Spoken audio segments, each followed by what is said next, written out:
Okay, we are here in Stormworks. We're gonna do some testing and try and figure out which pumps work best and a little bit more about cooling because a lot of people are having issues with cooling. So let's get into it.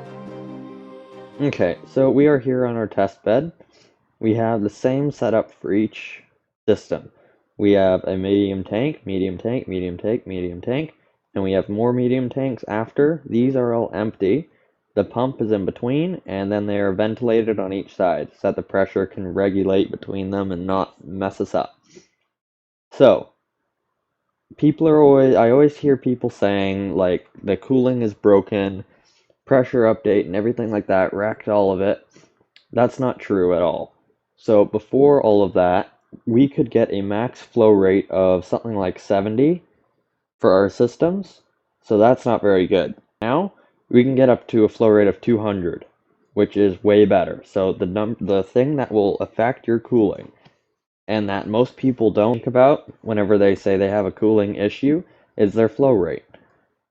So let's get into the testing to figure out which of these pumps has the best flow rate,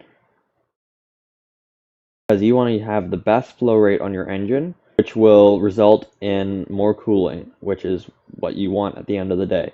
So let's start this up. Okay, so here, yeah, our flow rate gets up to 25 and then just craps out. So I don't know if that's just because it's not overcoming the pressure or what. Like it's at, what are we, we're at 11 atmospheres. Yeah, 11 atmospheres. That's not like crazy, so this should be, I don't know. But anyways, we saw it get up to 25. This one, look at that. We're at 200 liters a second. So that's pretty amazing. 200 liters a second is what you want. This one was 25. 200. And we're empty. Now these ones, the impellers, you want to keep in mind, you have to have a drive for them. So I'm just using electric motors. I have their throttle set to both of them. So their throttle is 0.2, I believe. You can keep feeding and feeding more power to these, but past like 0.2 or 0.3, it just won't affect it at all. So you have to find the highest number you can where it will affect your flow rate and then clamp it there, because if you're running it off your engine, you don't want to just keep sending power because that extra power could be used for your wheels or propeller or whatever. And for your motor, it's going to eat through your battery pretty quick if you're worried about your battery. So it's just nice to clamp these. So let's have a look at this one's flow rate, the small impeller. So we are at 161 liters a second. So that's pretty good. That's 40-ish less than the large pump.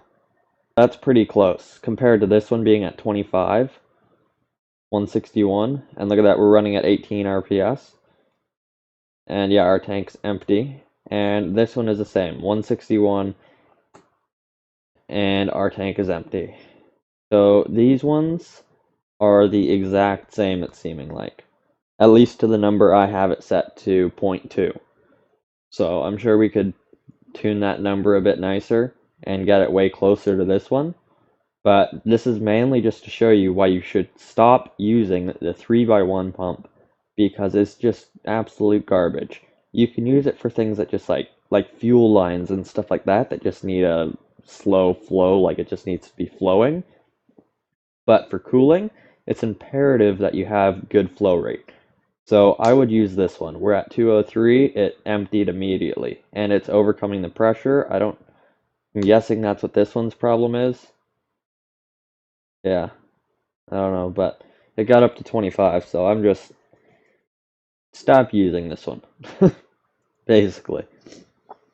And one other thing is these are loud. The 3x1s, they're so loud, and people are always complaining about the noise of pumps. Don't use this pump. It brings your flow rate down. It's loud as hell. This one is loud too, but you get good flow rate, so it's a trade-off. These ones are quiet, and you get almost as good of a flow rate as this one. So if you really don't like the sound at all, use these. Use impellers, because they'll way quiet up your build. Like this is it on, and I can barely hear it. This one you'll be able to hear. It's just as loud, maybe louder as this one, but you get good flow rate. So you kind of have to exchange something for this one. You could say, hey, it's okay having 40 liters less of flow rate and just use the small one. This one's also great for more compact things, but just keep that in mind. So thanks for watching.